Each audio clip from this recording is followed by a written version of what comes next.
arrested for a crime, they get booked into a jail, their child can't go with them. Just like if I got arrested tonight, my child couldn't go with me. So it's not about family separations. Well, the interesting thing about your argument is that these people committed no crimes. You enter the United States illegally, it's a crime. It's 8 U.S.C.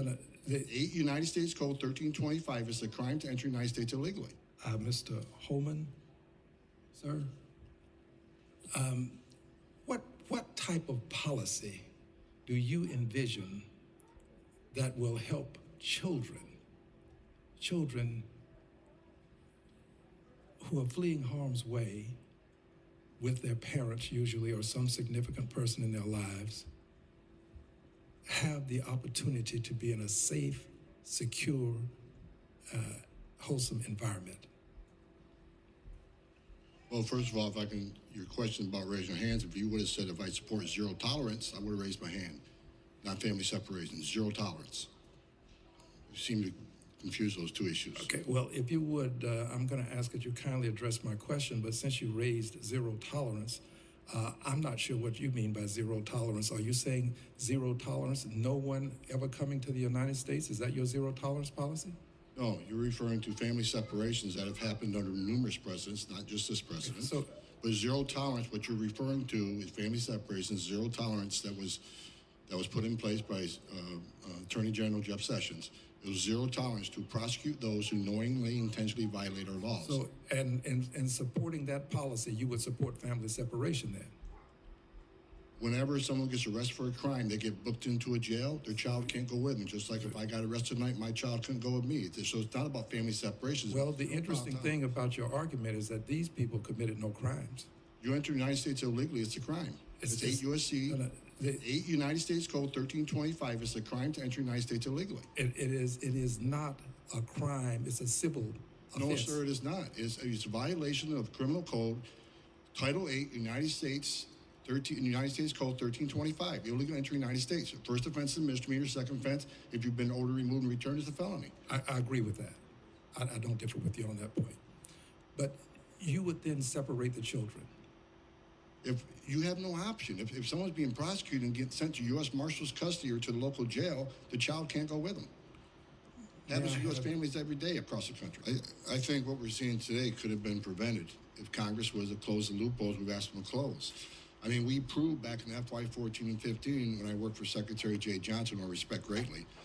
You know, he let us build family detention, the whole family units in the family residential center long enough to see a judge. And it took about 40, 45 days. And most of them, 90% lost their cases, and we sent them home. And the numbers went down. It worked. So we're asking Congress, look, we've already proved this worked under the Obama administration. How come we're not doing it now? You know, so I think Congress needs to fix this loophole. Let us detain families. If they're really escaping fear and persecution and death, I don't see a problem in being in a family residential center with medical care, pediatricians, child psychologists on staff, 3 squares a day, 6 sets of new clothes, access to lawyers, access to families. These are open air campus facilities. If it saves a life, and that's what I've been testifying the last 4 times. This isn't just about securing our border. This isn't just about enforcing laws, it's about saving lives. It's about 31% of women being raped.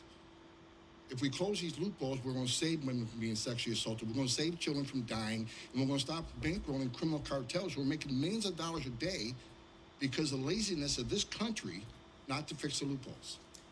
And you quote or give several statistics there in your written testimony, and I think that those are very important. And are those statistics that you give, are they supported by your 34 years of service to our country? Absolutely. And one caveat, the chairwoman mentioned the 87%. I did not say 87% did not show up for the hearing. I said 80% lost their case.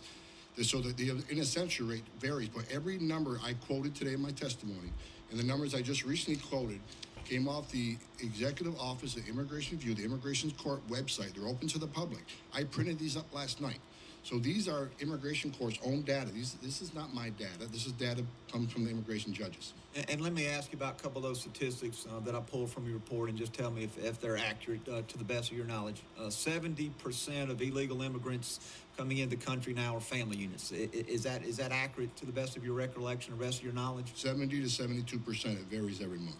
And then it says here, as I see, that roughly 90% of all family units fail to show up for court proceedings. That was, I quoted the acting Secretary McLean when he made that statement.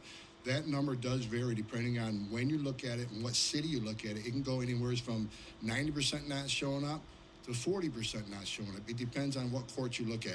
So that number fluctuates so much. So that 90% number I use, I quoted the Secretary, as the chairwoman mentioned a few minutes ago in his testimony 6 months ago. And what about 85 to 90% don't qualify? For those that do show up, then 85 to 90% don't qualify for asylum. That's immigration court data. It shows it's anywhere from 13%, 12%, 13 to 15% for the 3 Central American countries that do not, they get a meritorious claim, 13 to 15%, which means 87 to 85% lose their case.